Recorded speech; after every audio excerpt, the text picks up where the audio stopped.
Hey, this is Steve Young, your baseball mentor with Athletes Approach. You know, one of the most common questions I get, most common topics I talk about with parents is, what do I say when my son has a bad game and it's the car ride home, right? The infamous car ride home after a bad game.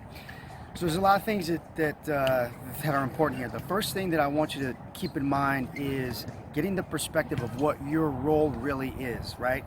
Now, I know your son, he's your little boy, right? You're parenting him, but there's another term that I want you to consider, and that is that you are a leader and an influencer, leading and influencing a future leader and influencer, right? Your son is a leader and you are mentoring and leading him, right? Even right now, your son is influencing his team or he's influencing in the classroom. So just keep that in mind, that your role is a leader and is an influencer, and your son is becoming a leader or is exuding leadership qualities right now. So this game is a great opportunity, and everything that he's experiencing becomes a great opportunity and leadership moments for you to help him get through and to help him to develop. So that's the first thing. The second thing is, okay, let's deal with you, the parent, right? Going into these conversations, the first thing that I want you to consider is your frame of mind. In other words, how are you viewing his experiences, right? So let's say that he swings and misses at 3 pitches in a row, strikes out, right? Now, a lot of parents would get a little upset. They would get a little nervous or oh man, my son's doing poorly. But if you're not viewing that event properly, you could completely miss a lot of positives that he has, right? Maybe he swung and he had an aggressive swing.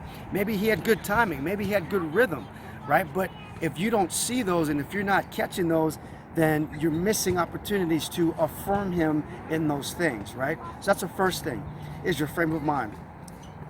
The next thing is your state of mind, right? So when you are viewing events and you're seeing your son, let's say, have a bad game, how does it make you feel?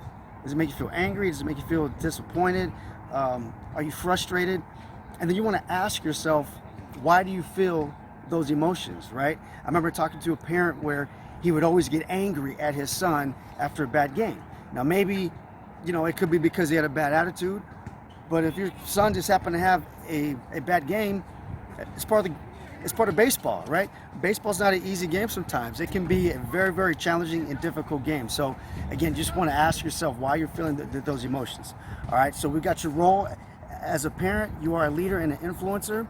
Number 2, your frame of mind, making sure that what you're evaluating and what you're seeing is true and it's accurate. And then your state of mind, just your own emotional makeup, right? Because all of those things are leading into the conversation, right? So if you are in the wrong state of mind, that's probably going to carry into your conversation, right? So now we dealt with you. Now let's talk about your son. Your son has a frame of mind as well, right? When he's experiencing a bad game or what he perceives to be a bad game, for instance, let's take the example before. He swings at 3 balls and he misses it. He may not realize that he actually took good swings on the ball. He was swinging at strikes. He had good rhythm. He was balanced, right? There could be a whole host of positives that he's completely missing simply because he's wrapped up in the negative event, right? And then, so not only is his frame of mind something that you want to consider, but then his state of mind, right? Is he frustrated? Does he feel embarrassed? Does he feel nervous? Or, a lot of times kids play and they're playing for the approval of their teammates. They're playing for your approval as their parent. They could be playing for the approval of some other parents. So there's all these dynamics that when you go into the conversation, you just want to keep all these things in mind, right? So we talked about your frame of mind, your state of mind, your son's frame of mind, his state of mind. Now that you have all those things into account, now you want to, when you do talk to your son, now you want to acknowledge his struggle, right? Acknowledge the emotions that he's dealing with. As I said earlier, he might be feeling frustrated. He might be feeling disappointed.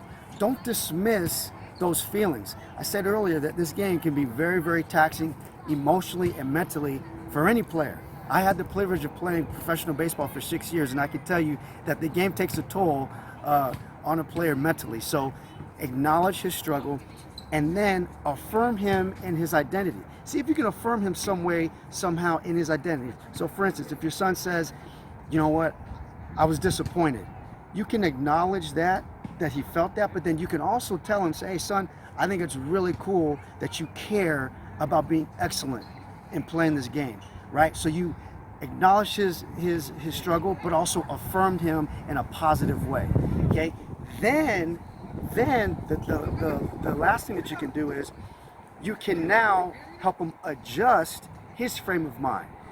This goes back to one of the first points I made about making sure that your frame of mind is true and it's right and it's accurate. Because if you can see positives in his game, right? Again, going back to our example, he swings at 3 balls and he misses them. He's thinking that he did a lot of things bad. He's feeling embarrassed. But if you can come on the back end of this conversation and say, you know what, son, I know you swung and missed. I know it was disappointing, but man, you looked really balanced. Man, you took some aggressive swings. I love the fact that you just played with boldness and you were playing with courage. That's awesome, right? Like you are affirming him, you're encouraging him, and you are highlighting the things that are going to help him shift his frame of mind so that he feels confident that, like, hey, you know what, there's a lot of other things in this game and in my at-bat that I actually did well. All right, so those are the main things, guys. Number one, making sure that your role, that you recognize your role as a parent, that you are a leader, you are an influencer, and your son is a future leader and influencer. Checking your own psychology, right? Your frame of mind, your state of mind. Taking into account his frame of mind, his state of mind, affirming and acknowledging, or I should say acknowledging his emotions and acknowledging his struggle, and then affirming his identity. And you have that framework, and your conversations, I think, are going to go much better. All right, so again, this is Steve Young with Athletes Approach, your baseball mentor.